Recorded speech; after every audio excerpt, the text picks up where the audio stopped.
求主施恩怜悯，帮助我们，带领我们认识何西阿所要给我们的信息，引导我们以下的时间，奉主耶稣的名祈祷，阿们。好，我们来看第1章的1节到2章1节的结构。来，我们请看第1章的第1节。1章的1节是讲到何西阿的背景。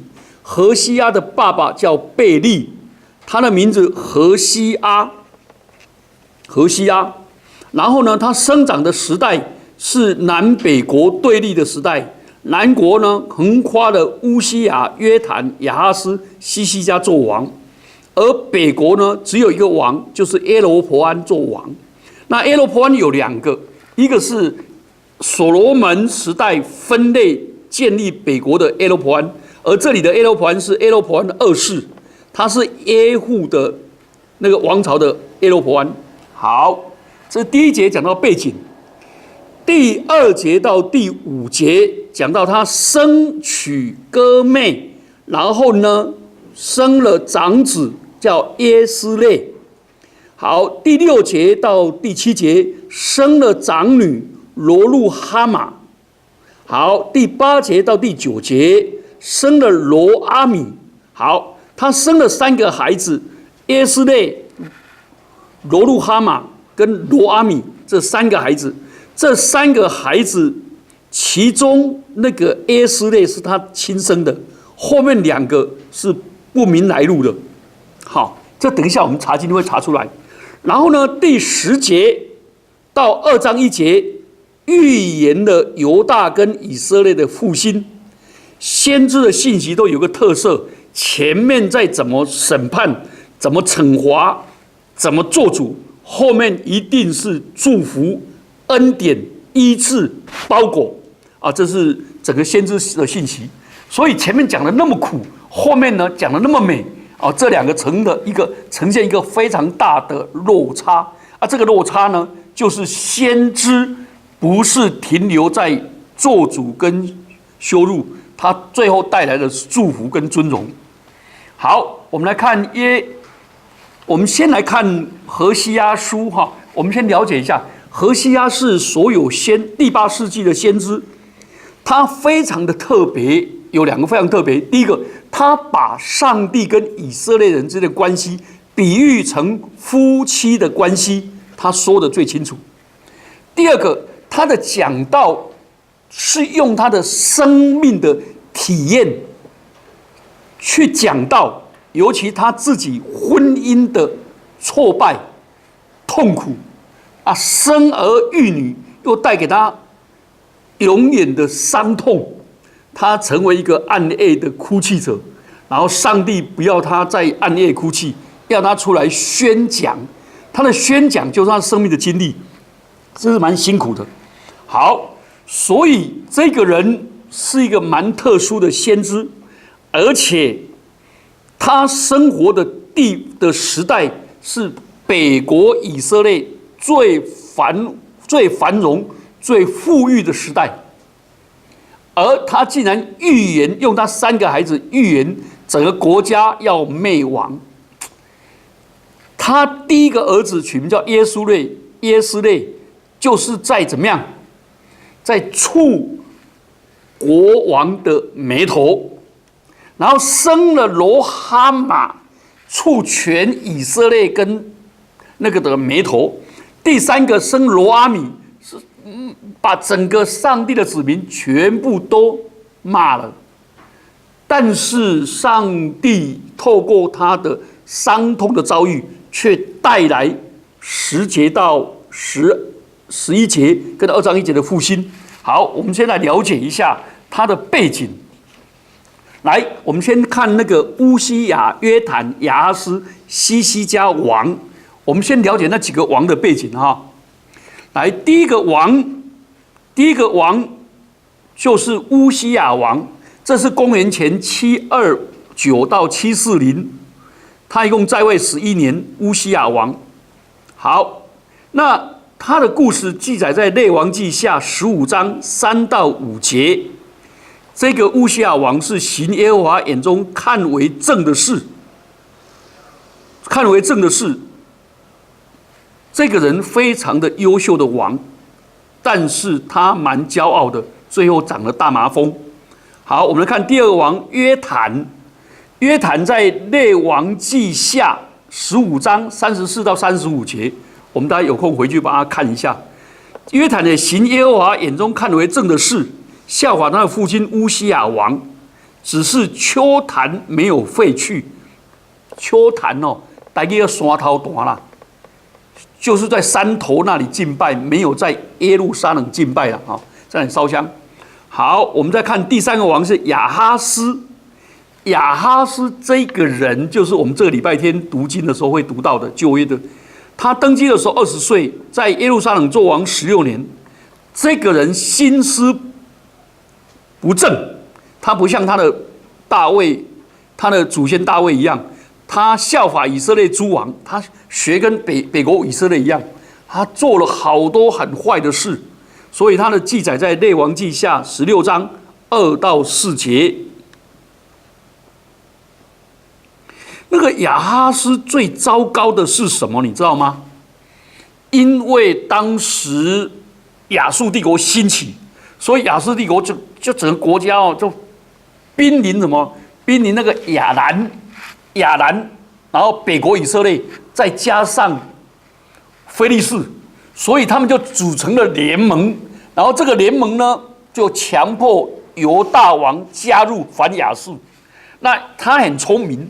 他说：“这个你们这些小国联合起来不如这个大国。”他了解了，所以他就去勾结亚述王，然后呢来灭这个。所以呢，上帝哦，以赛亚就被差遣去说：“你不可以这样做，你应当倚靠上帝啊！上帝要给你叫童女生子，然后呢，人要称他的名为以马内利，就是我们这个礼拜天要讲的经文哈。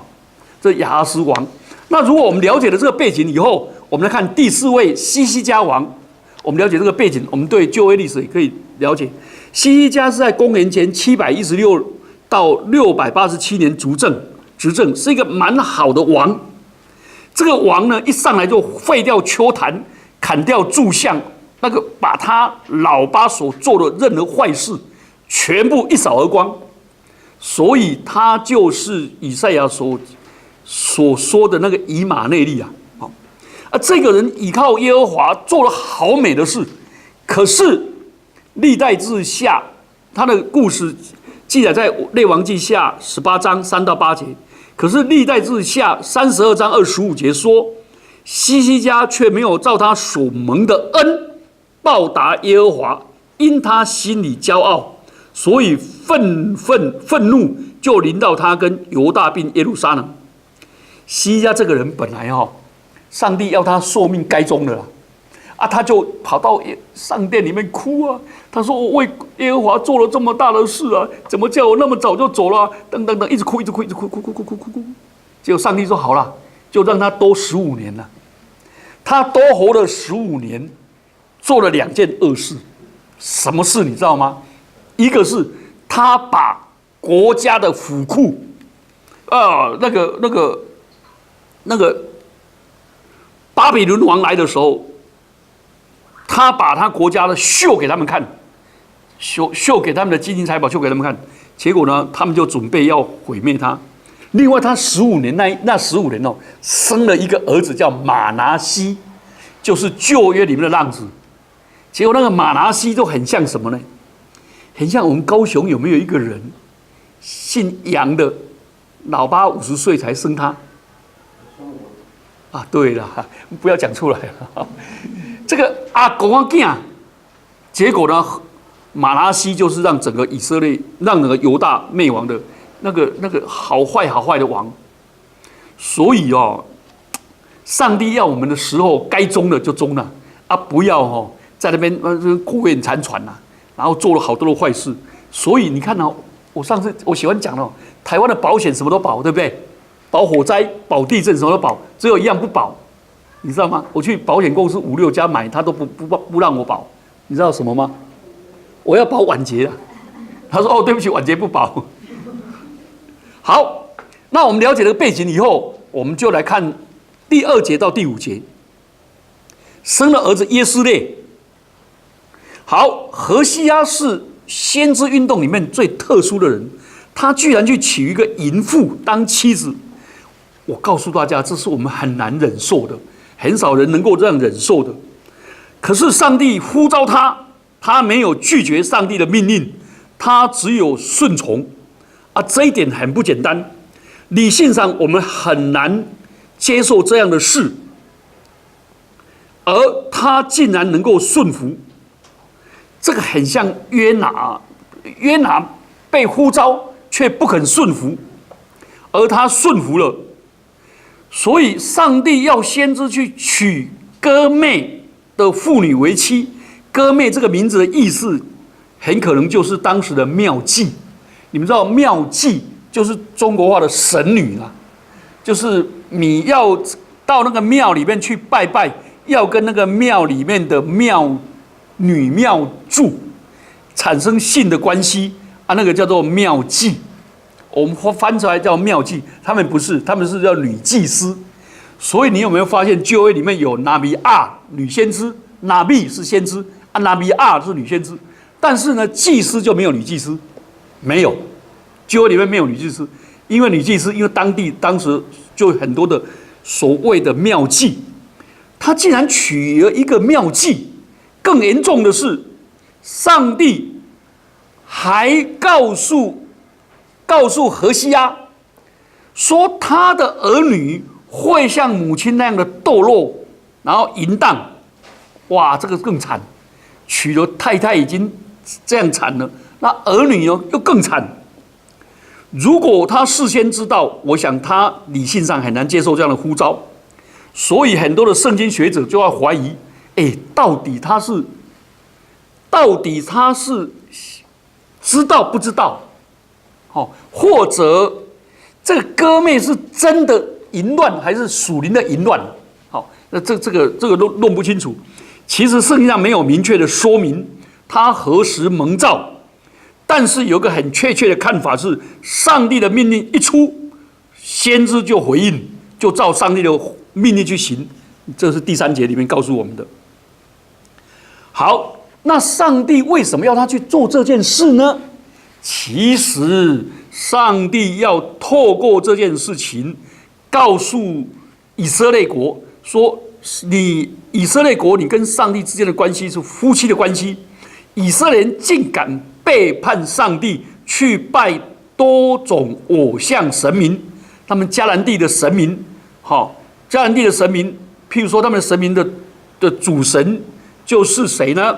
他们主神就是巴力啊，巴力的妻子叫亚苏他路。他们也敬拜太阳、月亮、星辰神明。所以上帝不会叫他没有意义去做这件事情。做这件事情其实有个重要的意义，就是要他去告诉以色列人说，你们这样的败坏，就如同我是这样刻骨铭心的痛苦啊！上帝的心情就像我这么痛苦，所以他向他的同胞表达：你们叛国，你们出卖了。所以他的痛苦是，他要去讲这个，以色列人没有办法接受，然后他的家庭也没有见证，人家也很难接受。所以这样的先知是双重煎熬啊！自己的家庭没有人可羡慕，然后去讲了也没有人想听，所以他好辛苦，好辛苦。所以他的情形，这样的先知实在是很不简单。好，所以第4节到第5节，先知生下第一个儿子，取名叫什么？耶斯列。耶斯列这个名字就是上帝驱散，上帝要把你们赶散了，驱散你们。那这是一个古时候的军事要地，士师记6章33节。但是这个耶斯列这个名字会出名，是因为列王记下第9章到第10章，那时候有一个先知，有一个耶户，以色列王耶户在这里造反，他还没当王以前造反，然后大屠杀，杀尽了亚哈家族，然后篡夺王位，结束了亚哈这个暗利王朝，他就开始建立自己的野户王朝。所以他的大屠杀篡位，上帝要审判，所以每次想到耶稣列，他们就感到那个很不祥的预兆，因为上帝要先知取名耶斯列，表明上帝要审判以色列，要驱散他们，因为他们所犯的罪那么重。你知道这个名字是倒什么霉？倒国王的霉啊！北国以色列就耶斯列起家的，然后他取名叫耶斯列，说我们国家要灭亡了。我这个实在很不简单呐、他取这样的名字。好，我们来看6到8节，来6到8节，何西阿生了第二个，就是长女。来，我们请注意第3节。第3节我读给大家听哦。于是何西阿去娶了低拉因的女儿歌妹，这妇人怀孕，给他生了一个儿子，有一个给他。好，那我们来看第6节，歌妹又怀孕生了一个女儿，没有给他生了一个女儿，有没有？好，我们看第8节，歌妹给罗哈路断了以后，又怀孕生了一个儿子，有没有？前面第3节说给他，表示正常婚姻关系生下了孩子啊。第6节、第8节呢，作者没有用给，表示来路不明啊。所以呢，他后面2个孩子呢像邻居啊。第一个孩子像爸爸，像爸爸是受什么影响啊？受遗传影响啊。像邻居的受环境影响啊，对不对？那个孩子生下来一定是妈妈的，同意吗？啊，不一定是爸爸的啊。他生了2个孩子不是他的，我那个多痛苦啊！在这里呢，就表明作者有意要说明她是一个不贞洁的女人。好，第一个罗路哈玛就是不蒙怜悯。通常女人生产是非常喜悦的事，因为犹太人表明这是上帝的赐福，而这个人生下来说上帝不怜悯，说明这个女儿是不守规矩生下来的。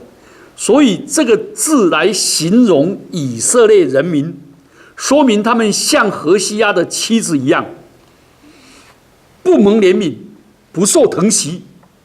所以这个孩子在生长的时候，父母的伤痕跟裂痕带给儿女呢更大的伤害，所以这个孩子在成长过程很痛苦。所以我一直在劝诫人我们给儿女最大的尊荣跟安全感是什么？最大的尊荣跟安全感，难道是做父母的光宗耀祖，很有那个地位吗？还是你帮儿女买很多的房地产，再上买很多保险吗？我看那不是安全。真正的安全是夫妻彼此相爱，夫妻彼此尊荣，让儿女最大的安全感。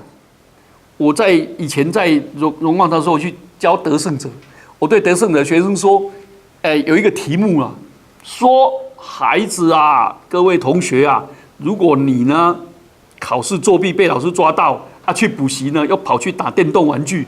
然后呢，你的女朋友呢又被别人追走，等等等等，一共写了19样国中生常遇到的挫败，最后一样写着父母常常吵架。请问你优先解决哪一个问题？你知道吗？光华国中的学生几乎100%都写，我第一优先要解决就是父母不要吵架了，父母请你不要再吵架了。我这个好特殊哦，好特殊！我那时候我真的很震撼到，真的啊，所以这个孩子呢就很痛苦。好，你知道生下这个孩子的时候刚好什么时候？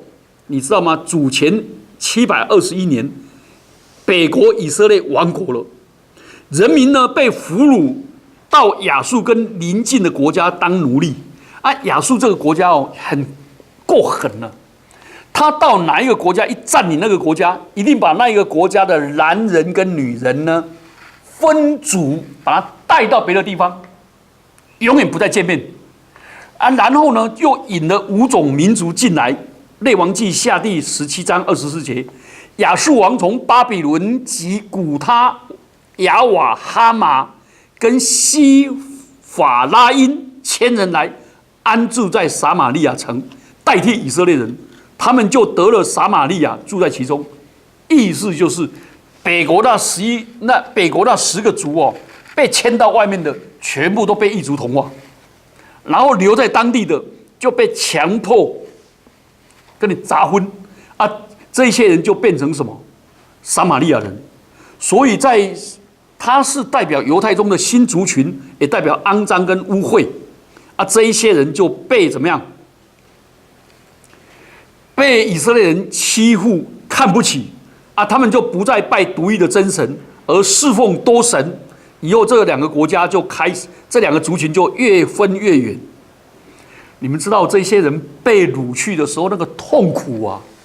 你知道何西阿就用他的女儿在诉说说：以色列啊，回头啊！你不回头，就像我女儿一样啊，不怜悯，不受怜悯啦，不受照顾啦，不受珍惜啦，不受疼惜啦。那等到以色列国真的灭亡了，被强迫了，请问他们的结果是什么？诗篇第42篇第9节到第10节，他们在那里痛苦说：我要对上帝我的磐石说，你为何忘记我呢？我为何因仇敌的欺压而时常哀痛呢？我的敌人辱骂我，好像打碎我的骨头，不住地对我说：你的神在哪里呢？这是以色列人被掳以后他们的遭遇啊。因为当时的国家认为，我的国会打败你的国，是因为我的神比你还大，了解吗？啊，以色列人说，我的神是创造天地的主，我的神最大啊，最大，你的神在哪里呢？就整天这样被羞辱、被打，你还要信耶和华吗？你的神在哪里呢？就整天打，这就是他们的那何西阿是用自己的孩子的坚毅说：拜托以色列回头吧，不然的话你就像我女儿这样遭遇了啊，以后就这样遭遇了啊，就这样遭遇了。你看这种是真的好像苦肉计一样，在那个好，然后等到他们被分配啊，你知道吗？如果夫妻被拉走，然后太太被拉走，然后整天跟你结婚的那个人，你就讲话都听不懂，沟不通啊！你知道吗？如果我们讲话跟他讲话，别人听不懂的话，别人都认为我们很笨呢。不然你有机会你到美国、到德国看看，你的语言一不通哦，人家都认为很笨呢，对不对？好，你知道诗篇第38篇13节到16节说什么呢？他说：但我如聋子不听，像哑巴不开口，我如不听见的人，口中没有回话。耶和华，我仰望你，主我的上帝啊，你必应允我。我曾说，恐怕他们向我夸耀，我失脚的时候，他们向我夸大。意思他们被掳以后，真的像哑巴吃黄连呐、有口难言呐、啊，A 告的第四囝哦啊，然后呢，人家讲话我也听不懂啊，像聋子啊。何西阿呢，就说我的女儿不蒙怜悯，真的叫爹不应，叫娘不听，对不对？就是这样子。那何西阿用自己的生命的遭遇在讲。好，你看何西阿生下的长子，既然说上帝要驱散，跟耶户的王朝有关，因为耶户大屠杀篡夺王位，上帝要审判要驱散，然后再生个女儿，说罗路哈马是对全民族根本不吉利啊！这个人前者是那个触那个朝廷的眉头，然后他的儿子呢触全民族的眉头。其实他背后是代表的是对这个国家、对这个民族深层的爱，深层的爱。但是人家不领情啊，很痛苦。所以他的女儿生下来像弃婴那样可怜，没人疼惜，没有人听他说话。这就在象征整个以色列民族在亚述帝国统治下的新生代多么痛苦啊！这就是他在讲的。好，我们来看第7节，第7节就很怪了。第7节，来，我们看第7节，他说：“我却要怜悯犹大家，使他们靠耶和华他们的上帝得救，不使他们靠弓刀征战马匹，以马兵得救。上帝爱犹大家，是因为犹大家的君王，我们刚才讲的那几个君王行耶和华的道。那你有没有发现，上帝拯救犹大？刚才是讲北国，他用他的家庭代表北国。可是那犹大呢？他们上帝的拯救不是用战争，不是用刀剑？这时候何西阿在讲的是一个另类的国防安全论。这个另类的国防安全论，那个我们知道，他那时候北国是最兴盛的耶罗波安二世，他那时候夺回了几个大卫时代重要的领土，那时候都已经失落了，他把它夺回来。哇！他们用刀、用枪、用那个，结果他说不对，上帝要拯救犹大是靠这个。你有没有发现，何西阿提出这个另类的理论，其实在他北国里面是完全没有市场，不合主流文化，不合主流价值，但是他却是这样。好，这是很特殊的。如果我们基督徒不抗争这世俗的文化，处处都要用世俗的文化像这些的话，我们没有办法，我们真的就是走向北国以色列这样子。好，我们看第8节跟第9节，先知生了妻子先知的妻子哥妹又生了一个，取名叫罗阿米。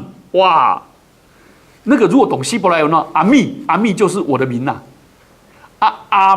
罗阿密就是不是我的名呐，非我名呐。他们叫爸爸叫阿布我的爸爸叫阿比，那义就是那个我的啦。阿比，好罗阿比就是不是我的爸爸，好，这样了解哈。所以阿密就是我的名，取名叫非我名。罗阿米表示上帝跟以色列的关系已经切断了。请注意哦，上帝跟以色列人立约的时候都说什么？出埃及记第6章第7节，他说：“我要把你们当作我的民，我是你们的上帝。你们从埃及的奴役中获得自由的时候，你们就知道我是耶和华，我是你们的上帝。”创世纪第17章第7节，上帝对亚伯拉罕立约也是说什么？我要坚守我与你世世代代的子孙所立的约，这约是永永远远的。我要做你和你子孙的上帝，了解吗？所以上帝每次跟他们讲建立关系的时候，就说我要与你们同在，做你们的上帝，你们是做我的子民。这在圣经里面有一连串都讲这个。好，这时候竟然讲说，你们不是我的民，表示以色列人真是伤痛到一个地步，上帝要把他们切断关系了。如果他们关系跟上帝一断绝以后，他们整个人就失去上帝的保护跟保全了。好，这样的经节讲起来到这里全部让人家失望，让人家痛心，让人家灰心。但请注意，上帝的信息绝对不是到这里。所以我也劝如果我们以后我们的传道人讲到专门讲负面的，都负面表列的话请注意，我们就要提醒传道人说：牧师啊，你讲到不要讲一半了，了解吗？因为何西阿没有讲一半了，何西阿接着你伤口把它打开了，脓用出来的，目的是要缝合嘛，对不对？医治嘛。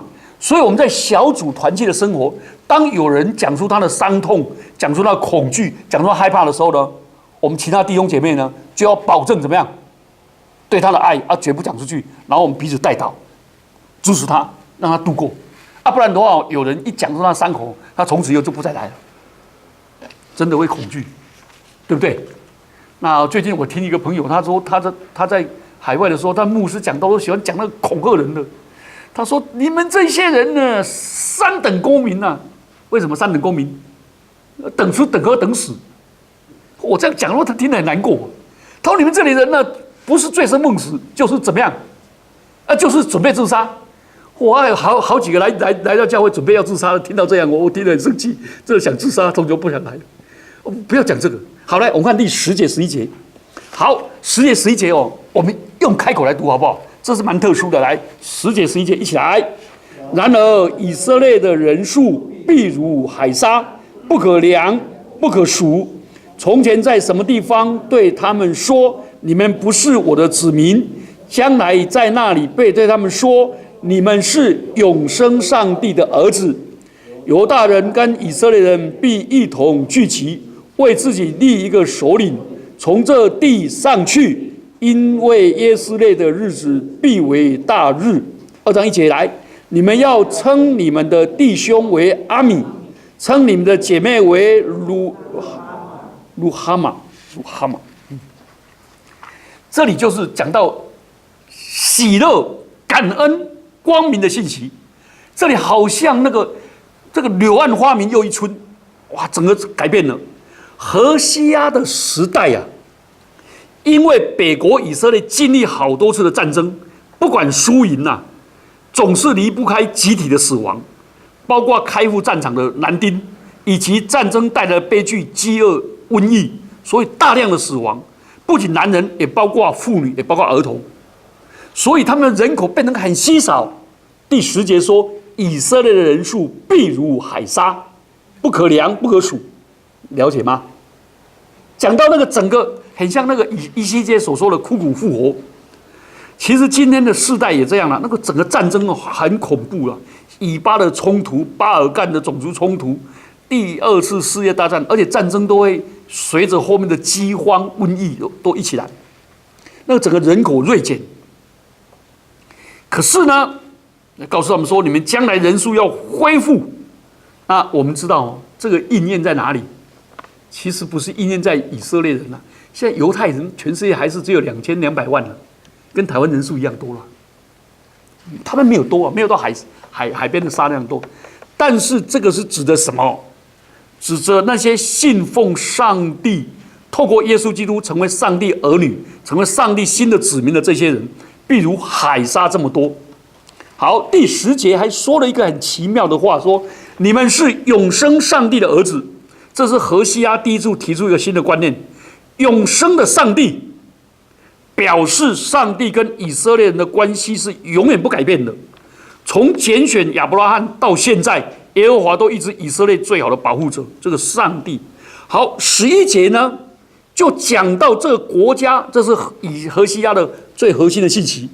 他说，以色列在北国，在所罗门王死以后，就分成北国以色列跟南国犹大，而且这2个国兄弟之国，而且常常战争。怎么样使这个国家能够复合呢？兄弟之邦能够复合呢？在这里呢，他提出一个意象，说犹大跟以色列必一同聚集。你知道吗？耶利米啊，这个人以色列人最讨厌他，犹太人最讨厌他，因为他对巴比伦进攻的军队啊，对所有犹太人说：“我们要投降巴比伦。”而那时候全国的主流的声音是要去埃及求助。他说：“不行，你们去求助埃及，你们会死。你们赶快让巴比伦把你们掳去。”哇，这是卖国节啊！你知道吗？巴比伦跟亚述不一样啊，亚述是很恐怖的种族消灭啊，巴比伦不是。巴比伦把他们掳去以后是怎么样？亚述是把你的神都全部拆光，巴比伦是把你的神放在他的神的下面，表示臣服就好了。可是他们要抓以色列的神找不到啊，最后只好拿什么？拿圣殿里面的那些东西而已啊，找不到神，找不到神像。OK， 然后巴比伦马上灭亡了，被波斯这个国家呢又优待以色列人。你有没有发现，耶利米虽然讨厌，结果他看到个异象，犹大族跟以色列族复合，使原本耶斯列就是被驱散了，结果这个被驱散的民族却变成播种长大，然后成长复壮起来一个合一的民族，这很特殊啊，就是这样子。所以他看到了这个以后，然后在第2章1节就在解释1章11节，这复合的生命改变了，原本跟上帝断绝的关系复合了，带来新的意义，兄弟姐妹不再分开，都是永生上帝的儿子。上帝已经怜悯他了，整个都改变过来了。那你有没有发现，他这个意象在哪里完成？在耶稣基督里嘛。保罗就接着他讲嘛，在耶稣基督里，上帝拆毁了中间隔断的墙，不再分以色列人跟外邦人，给和解了。南北国的和解，外邦跟以色列人的和解，而且不再分什么那些野蛮民族跟开化的民族，也不再分，也不再分那个希腊人是文明的民族，然后呢那还有野蛮民族都不再分了，而且在基督里也不分男女，那是在基督里面的合一。好，所以我们这段信息，我们简单的谈几个重点来。第一个，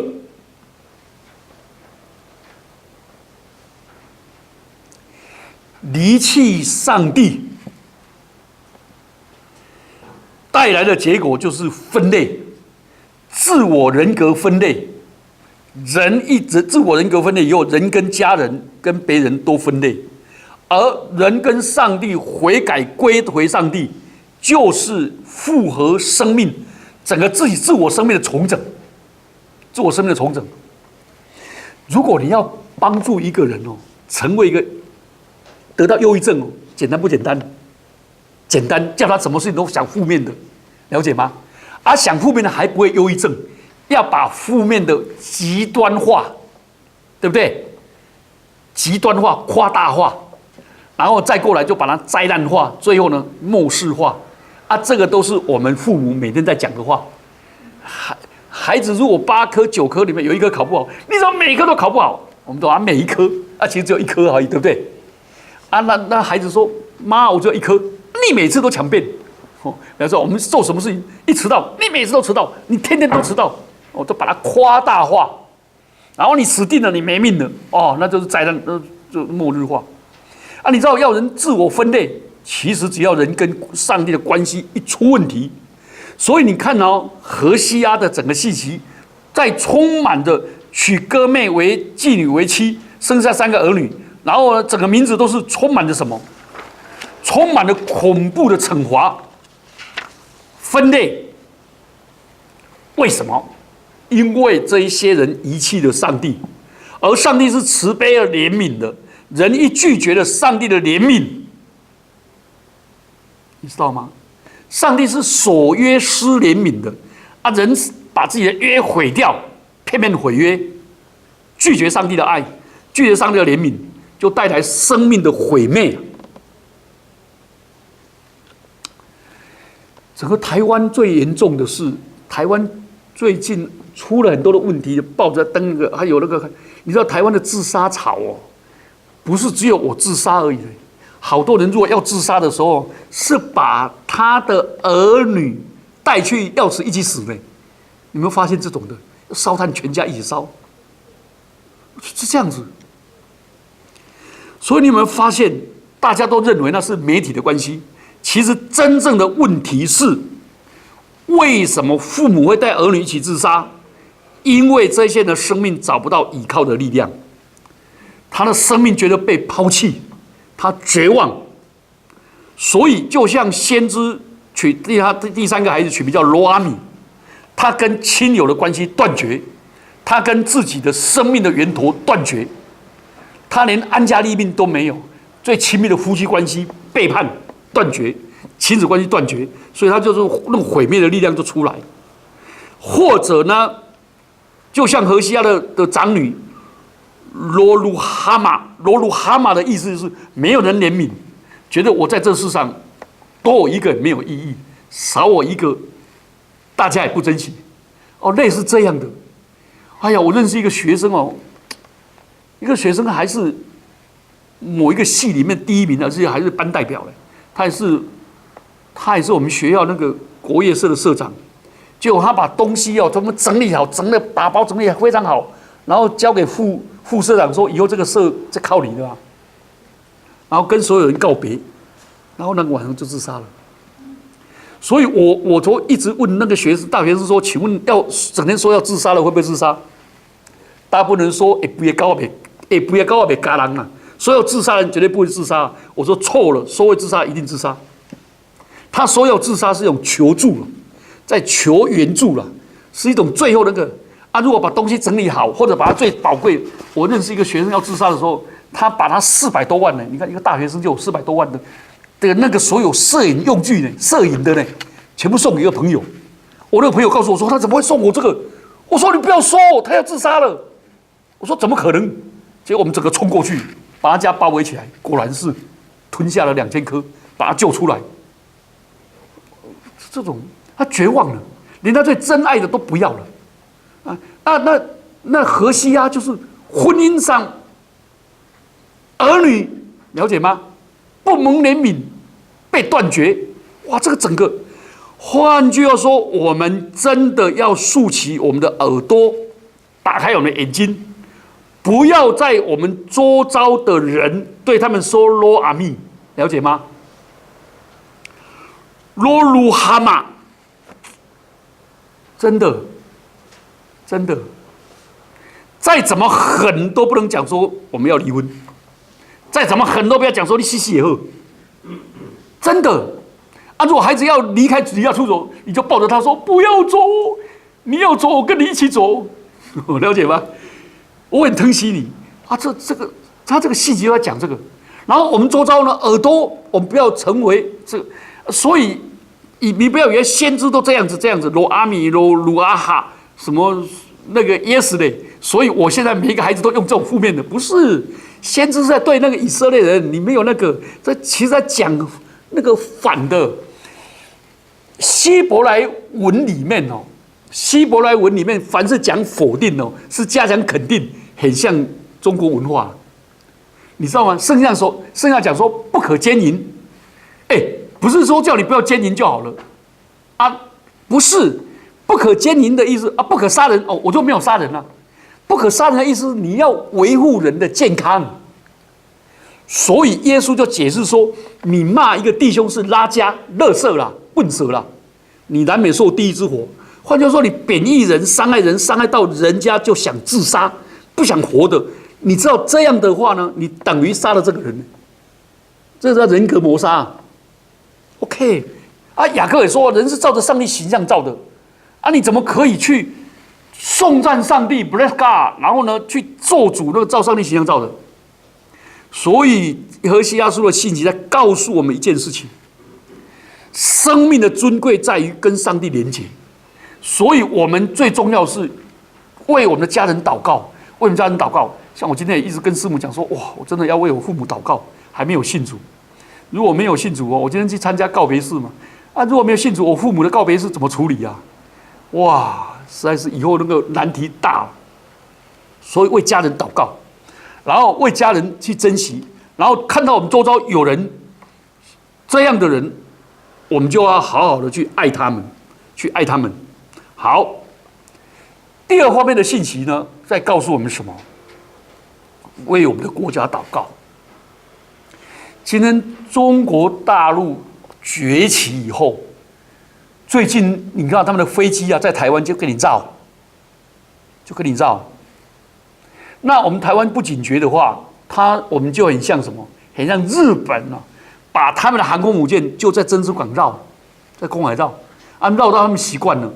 等到他们不见的时候，等他们知道的时候，珍珠港已经被打了。那我的意思就是说，但是这个国家有盼望。不在乎这个国家拥有现代化的设备跟最尖端的军事武器，而是这个国家的人民有没有上帝的爱跟怜悯。在讲这个啊，你们以色列国土哦，以色列国土是犹大国的3倍4倍，人口也是3倍4倍，你们的那个钱财这么大，那个南犹大是跟你们这么悬殊，可是你们被灭亡了。所以刚才我们的何西阿书第1章的第7节，第5节，第7节，他说：“我要怜悯犹大，他们得胜不是靠弓刀征战马匹啊！不要以为拥有这些都那个了，你们知道吗？俄罗斯1980年俄罗斯强过苏联呐，苏联侵入阿富汗，就打下去，但有没有赢啊？”打了10年断羽而归啊，整个苏联全部瓦解啊。1960到70年代，美国在越南战争打下去啊，也是惨败啊。不要以为有最先进的武器，我们要为我们的国家祷告。我们国家最需要的是上帝的怜悯跟爱。我们家庭啊，不要整天想到钱呐、真的啦，我们家庭需要的是上帝的怜悯跟爱啊，然后用上帝的怜悯跟爱来珍惜人啊。最近我们看到一个医学报道，蛮有趣的。现在全世界有一群医生哦，专门在办读书会。你知道这做什么吗？他们发现哦，最先进的医疗器材检验什么东西，他说都不如医生对病人的爱、关心。他说蛮有趣的。他说以前走的路哦，都是全力都走向用更高的科技、更精密的检查。